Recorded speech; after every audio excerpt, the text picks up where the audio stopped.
Hello, a bit of a different one this week because my ceiling fell in and I had a flood and I didn't feel like recording. Instead, we've got one from a few weeks ago, filmed around Halloween as a backup one, which you get the delight of seeing today. Now, enjoy it or don't, I guess. Bye. Gordon. Garden. Gordon. Do you know what? Shut up. You stink even more than usual.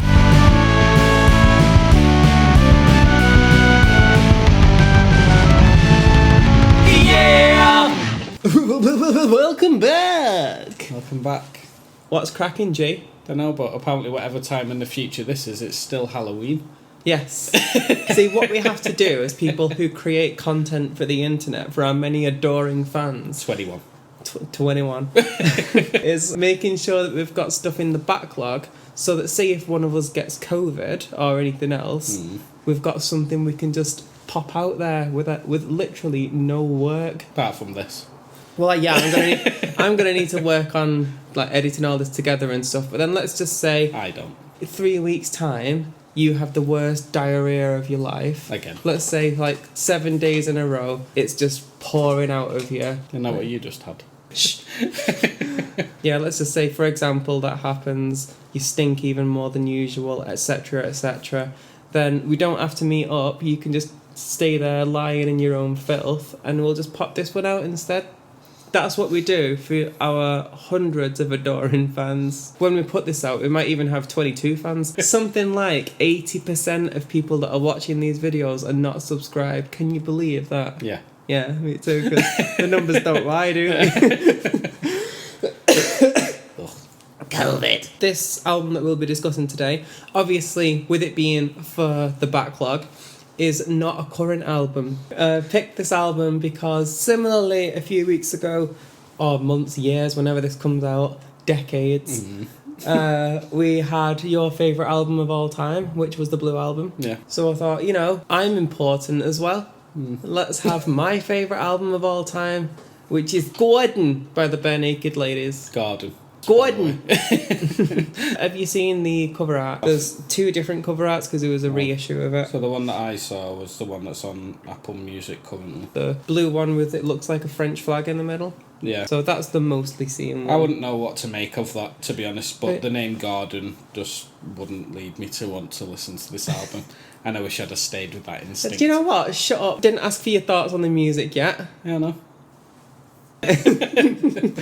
So, just what did you make of the album art? Well, the album art doesn't really tell you anything, does it? I obviously listened to it this time already knowing the album very well, so I know what to expect. Yeah. Trying to put myself into the shoes of someone that doesn't know the album at all. Is it the French flag, or is it just similar? It looks French. Yeah. So you'd think it's French music? No, I wouldn't. Why? Because it's called Garden. Gordon. I think the original art works better because the album is a bit goofy in some ways, and the album art just looked like a bunch of guys messing around. Yeah, that definitely just looks American. Yeah, well, the Canadian. But Same thing. I know you've told me briefly your thoughts on this album, but I'd like to hear... You'd never heard this album before at all, had you? No. Before. So it's not like... I'd heard some songs off it, though. Okay. So, Be My Yoko Ono. Yeah. I would never have guessed it was them, because the only thing that I really knew of the Barenaked Ladies was the Big Bang theme. You know, 1 week. It's been 1 week since you looked at me. I do know that. I don't like that either. What is it, $1 million if I... If I had $1 million. Yeah, so I knew that song beforehand. Did you know Brian Wilson? No. Alright. But when I saw the name Brian Wilson on there, I thought, oh, that looks like it. Well, that should be good, and it isn't. At first I thought it was going to be like not a rip-off, but a homage to the Beach Boys, but it wasn't. He was just going on about lying in bed like Brian Wilson did. It's like, yeah, that's a fun topic, innit? Because he was super depressed. You are clearly in a bad space today, but the Barenaked Ladies are triple platinum. Something that I like, although obviously I do know this album very well, it was only on listening to it again recently when we decided to go back into it. I realised there's kind of a theme going along through it, which is about... I don't think it's quite a concept album, it's not following a specific story, but it seems to be about fame and how you go in there super optimistic and then it kind of ruins a lot of things and you end up being depressed and you just don't trust anyone and stuff. Yeah. So it starts off with Hello City, which is a bit like, I imagine to be like getting into LA and like, here's where my dreams all kind of get going. That song I didn't mind. I like the vocals on that. But it was too jaunty. Like, it was too much of a comedy album. And I think the only song that I would consider, like, it is quite tongue-in-cheek, the whole album, but I would only say If I Had $1 Million is, like, set out to be a comedy song. yeah, maybe like you say, tongue-in-cheek's probably the better phrase rather than comedy album. Yeah. Did you not like Enid? Enid was a banger. Oh, bad. I'll punch you. And the the rhythm and the beat to a lot of the songs sounded a lot like ska music to me. I know the genres are kind of all over the place in it. There's some kind of bossa nova stuff in there. Hello City, I'd say, is kind of more jazz than anything. I think it's the 2 songs that follow that. Grade 9's a little bit scary. Yeah, Like, this God, is I hate me in that grade song. 9, baby. You're an idiot. and you said this was a very average album, whereas now you're making out it's the worst thing you've ever heard. Yeah, I don't get how it can be someone's favourite album. I just Right. can't understand that. Like, it's not hooky enough for me. It's not memorable. To be fair, something that I've been thinking about, because I knew that it seemed like you didn't dislike it, but you didn't really like it. Yeah. So, Well, I am making it out as if I dislike it. It's middling. okay. I think especially with older music, you kind of like, you've got memories and like things that are kind of anchored to that.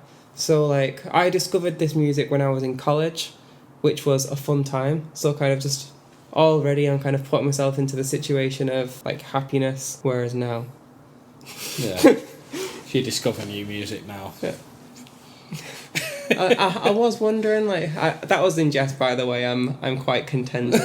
I do wonder, like, could there be a new album that comes out that becomes that's my now number 1 favourite album? Yeah. I don't know if it could, because so much of music that you like from years ago kind of comes with like baggage and memories and stuff, whereas stuff that just comes out now is just entirely sonically like what it sounds like.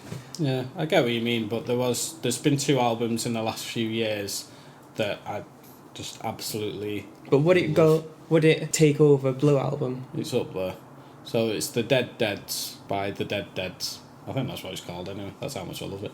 And then Renaissance Men by The Wild Hearts. Right. Well, they're both fantastic albums all the way through. Yeah. I just go back to them as much as I would the Blue Album. Probably even more, just because I'm so familiar with the Blue Album. You don't need to press play, you just kind of think it. It's in my head. Well, I guess that's what I was thinking. Like, I'm looking in, like, I listen to the Gordon now very biasedly. You can try and imagine, okay, if I hadn't heard this before, what would I make of it? But you don't know, do you? And like, I did like the fact that like one of the songs is called Box Set. yeah. See, from what I gathered from the lyrics, it was going on about how that's the way that people would then consume music. They won't bother listening to albums, they just listen to a box set. What I got from that was, like I said before, with the theme of it all, it's seemed to be about someone who's a bit of a washed up celebrity and then they're trying to get relevant again. That's what I think it's about, but it's whatever each listener makes of it, which is what it's about ultimately, is what I think with all music. As much as the artist might say this is what it is, if you listen to something and get something else from it, then that's what it's about as well. Yeah, it's weird to, like, you'd think that type of album would come from someone who's had years in the business, who's singing from personal experience. I completely agree, because when this was released, I think they were all about somewhere around 21, 22ish. They released this album because they entered a radio show and then they won 100 grand from this radio show, so just put all the money into recording it, like really high budget recording. And yeah, got big. What did you make of He's Not the King of Bedside Manor? Yeah, I really don't like that song. You don't like that one? No. They were all bare naked when they recorded that. Could tell. Could you? Yeah. They're So I just didn't slapping like against it. the legs. Yeah. I mean, they're wieners. Yeah. I know you say as a whole the album's quite middling. Were there some songs that you'd say you did enjoy? Or was just everything kind of eh? That What a Good Boy, that was a good song. Like I say, I liked Hello City, so I'd pop that as a good song. My favourite on there is Brian Wilson. I know you said you didn't like it. Yeah. That was kind of... I was talking to my partner Rach about this, and she said like that's in the repertoire of like when I used to perform acoustic gigs and stuff. That would be one of my go-to songs that I do a lot. So Thank God I missed all of them. to like thinking about it, there's a lot of vocal harmonies and stuff throughout that, and I was just performing just me on a stage, so a lot of that was lost. Any songs that you hated? Brian Wilson. Brian What was Wilson. it? Enid. Is Enid. that one? Yeah, I didn't like that. Don't like Be My Yoko Ono. Don't like Grade 9. The more scary stuff. Yeah, but, just can't stand that beat. I'm saddened. When I said to Rich that we were doing this album, like I did say to her, like, I know that this is ridiculous. I feel kind of defensive about this album. Can tell. Yeah. And it's like, I want Sav to like it because it's an album that I really like. Obviously, he has whatever opinion he has of it, but make of it what you will, don't you? So, out of 10, what would you say? 4. 4. It is an easy 10 out of 10 for me. Oof. I know you can't see that, I can't see your Just side either, can't but see that's that. why music is fun and why it's so subjective and we all have completely different thoughts. Averaging that out, I say 10, you say 4, it's 14, 7. So, still, music, is it good though? Yes. No. You will excuse